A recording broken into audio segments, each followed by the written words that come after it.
Christmas. Such a magical time of year. Picture this. It's the 25th of December. You wake up on a cold, rainy day, get out of bed, wear a silly little Christmas jumper, wait until 4 in the afternoon to eat, just to make sure that you're able to chow down on the oversized turkey you paid way too much for, indulge in chocolates, and be annoyed when the only ones left are the bounties. Where are they? Where are they? Go to bed, and the cycle repeats. Oh yeah, and you get presents at some point. I love Christmas. It's my favourite holiday of the year. But there is one thing I did forget to mention in the beginning. That being when you're sitting at home on the couch watching TV and you're looking through the TV guide to see what's on, you find a channel that is playing a movie called Jingle All the Way. This interests you. So you go to the relevant channel and then you see a giant Austrian man running around looking for a piece of plastic. Merry Christmas, everyone. Jingle All the Way is such a bizarre movie. It's about a man called Howard Langston. I had to look up the name because I couldn't remember it. So I'm just going to call him by his real name, Arnold Schwarzenegger, because that's basically what people refer to him as in every other movie he's in. And every time I say his name, I'll show this picture. Prepare to be annoyed. He plays a businessman who keeps forgetting about anything involving his son Jamie, played by Jake Lloyd. Arnold is prioritising his work life over his family's. It's no wonder Jake Lloyd turned to the dark side. Arnold's wife, Liz, is like, yeah, you missed our only son's karate class graduation, you bitch. Go spend more time with your son because he needs you and buy him something while you're at it. And Arnold's like, okay. So to make it up to his son, Arnold says he'll buy the new Turbo Man for him. Turbo Man is basically a fictional character in the Jingle All the Way universe, and he's like super popular with the kids. To me, nothing screams being a bad father like buying your son's affection. However, it is Christmas Eve, and as you'd expect, there are no more Turbo Man dolls. It's a day when shoppers turn into zombies from Zack Snyder's Dawn of the Dead, but instead of infecting people, they just want some superhero action figure. I mean, Arnold literally tries going everywhere in order to get that doll. He goes to the shopping centre, a shady underground factory full of people dressed as Santa, the radio station, and even tries stealing from his neighbour. But all those attempts end in failure. There's a scene where Arnold is speaking to Jake Lloyd on the phone, and he just calls out Arnold for not being a man of his word. When someone makes a promise, they definitely should keep it. You know, it's like what Turbo Man says. Always keep your promises if you want to keep your friends. Throughout the film, Arnold meets Sinbad, who plays a postman called Myron, and that's the last time I'm calling Sinbad's character that. He also wants the Turbo Man doll for his own son, so basically he's going to be Arnold's villain of the week. Did you know that Myron was originally going to be played by Joe Pesci? Yeah, I imagine after already being in 2 Christmas films before this, must have rotted his brain. This is probably his reaction when he was at the pitch meeting and hearing he's being offered a role in this movie. What the fuck is this piece of shit? What I find fascinating about Sinbad is that he has this I will perform a bomb scare in order to get what I want energy. And I say that because it's true. He literally holds a package in his hands that contains an explosive device and it explodes. This is nothing but a harmless Christmas package.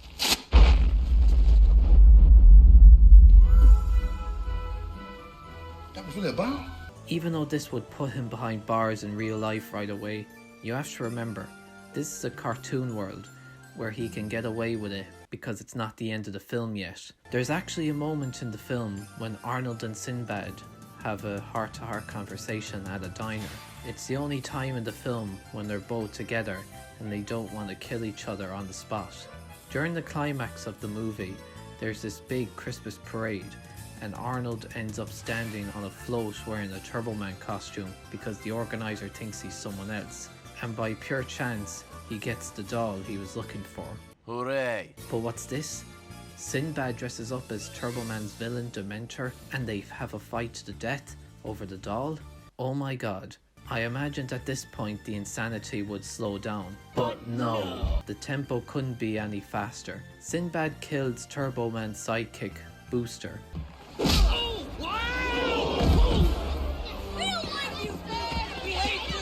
Takes Jake Lloyd, who's at the parade, and drops him by accident. Had it not been for Arnold, who saved him by using his jetpack, Sinbad would have been screwed big time. Imagine if Sinbad actually killed him. He'd be going to jail for a long time. I mean, he's still going to jail, just not for murder. Jake Lloyd discovers that it was Arnold who dressed up as Turbo Man, and he loved it. Even when he gives Jake Lloyd the doll, he's like, nah, no thanks. I've got you instead. You're the best Christmas present I could have asked for. What do I need the doll for? I got the real Turbo Man at home. I mean, that's sweet and all, but I think it's funny how a child living with upper middle class parents, knowing full well that they can afford almost anything, would be perfectly fine with not having any actual presents. Like, give him a pair of socks or something. So yeah, Arnold's family spends a happy Christmas together. The end. I feel like I'm forgetting someone in this film. Wonder who could it be? Oh yeah! The guy who voices Troy McClure in The Simpsons. Phil Hartman. I forgot about the neighbor character. Ted! Like Arnold, Sinbad and Jake Lloyd, I'm going to refer to Ted as Phil, because it's funnier. Phil is basically the B-plot of the movie. He's just a jolly neighbour who comes around a lot to help Arnold's family while he's gone. He even recorded Jake Lloyd's karate session for Arnold because he's just a nice guy. He's doing all this just so he could bang Arnold's wife. Like any sane husband, Arnold is genuinely afraid of Phil for that very reason. There's one scene in particular where Phil is baking cookies with Arnold's wife and he's just loving life. Oh God, no. Phil? While Phil and Arnold talk on the phone, Arnold proceeds to yell one of the best lines said by Arnold in a movie starring Arnold. Put that cookie down! Now! Honestly, I never knew until a few years ago when I saw this movie that it came from this. I feel my life is complete now. This is just a one-sided rivalry for the most part. Phil is somewhat indifferent towards Arnold, and Arnold hates Phil with every fibre of his being. If this was real life, Arnold would just snap Phil's neck. But it's not very Christmassy, so Arnold has to take it on the chin. However, all the womanizing was for nothing. Arnold's wife rejects him and throws eggnog in his face. Enough talking. No!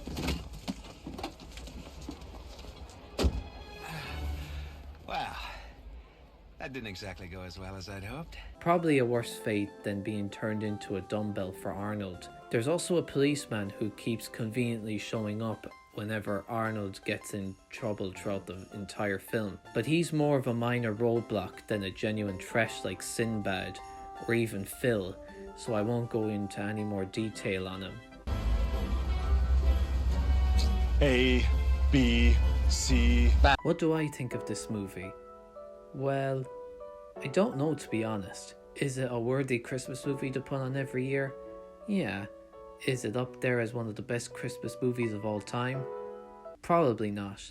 There are way better Christmas movies to enjoy, but there are also way worse ones than this. I will say this, watching Jingle all the way is an unforgettable experience. It's got some memorable moments, over-the-top acting, and some social commentary on the collapse of Western society. I mean, if I ask a random person on the street to name me a Christmas film, chances are this could be mentioned alongside the first two Home Alone movies, the Santa Claus trilogy, or the first two Die Hard movies. Assuming they are Christmas movies, and if you believe that, then you are correct. It's a relatively short film as well, only clocking in at around 90 minutes, so it doesn't outstay its welcome by any means. If you like movies featuring wacky shenanigans where nothing makes sense most of the time, then go ahead and give Jingle All the Way a watch. You gotta put your Disney Plus subscription to some use. Remember in the beginning of the video, I talked about the cycle of Christmas Day? Well, there's actually one more thing I want to add. And I mean it this time.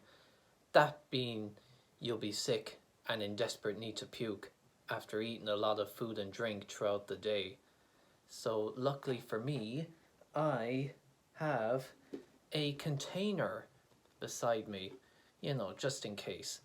It definitely came in handy, I'll tell you that much. Ugh. Why is there tinsel in there? Must have had too much to drink.